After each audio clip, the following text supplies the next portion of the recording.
Friends welcome to today online कमाई। देखो high बनाया था इसने 1 रुपये 41 पैसे का और यहाँ पर कंपनी ने मल्टीपल सपोर्ट ले लिया है। यहाँ पर डबल बॉटम मान सकते हैं हम, देख लो।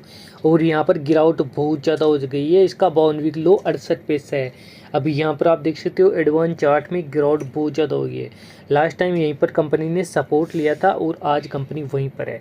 अगर 52 लो देखे ना तो 65 पैसा है और 52 हाई 1 रुपये 41 पैसा है। यहाँ पर आप देख सकते हो कंपनी ऑलमोस्ट अपने 52 लो के आसपास है।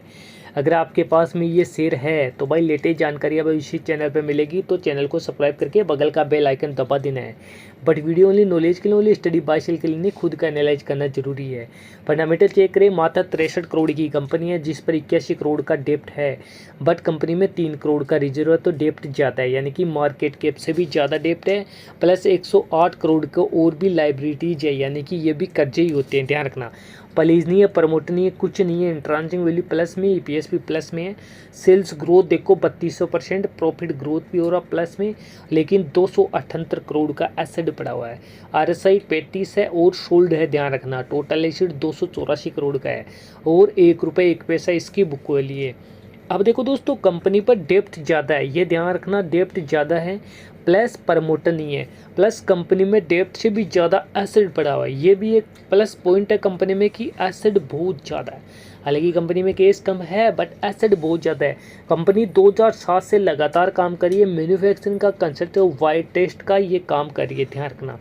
तो एल्यूमिनियम का ये काम है, इलेक्ट्रॉनिक जो भी इक्विपमेंट है ना उसका ये काम है। तो मेरे ख्याल से आप स्टडी कर सकते हो, लॉन्ग टाइम का नज़रिया बना के रख सकते हो। सामने Q4 का रिजल्ट आने वाला। प्रॉन्स ऑन कौन देख लो, यहाँ पर कौन से ज़्यादा है। भाई पेनी स्टॉक है, छोटी सी कंपनी से आप क्या उम्मीद करते हो, क्या उम्मीद कर सकते हो। कंपाउंडिंग सेल्स ग्रोथ देख लो, प्रॉफिट ग्रोथ देख लो, CGR देख लो, रिटर्न और इक्विटी देख लो। तो यहाँ पर अगर इसका Q4 का रिजल्ट शानदार आ जाता है तो मुझे लगता है कि तेज़ी आ जाएगी। बट देखो प्रमोटर के पास में माल था मार्च 2024 तक 8% की, और यहाँ पर आते आते देख लो सारा माल, यानी कि प्रमोटर ने धीरे धीरे माल बेचा है।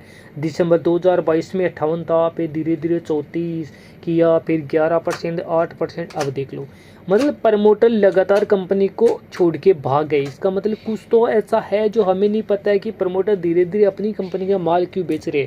तो हाई रिस्क हाई प्रॉफिट बन जाता है ऐसे शेयरों में, क्योंकि लगातार नेगेटिव पॉइंट तो है कि लगातार प्रमोटर है माल बेच के भाग गए और सारा माल पब्लिक को चिपका गए, इसलिए ये हाई रिस्क की जोन में हो जाता है।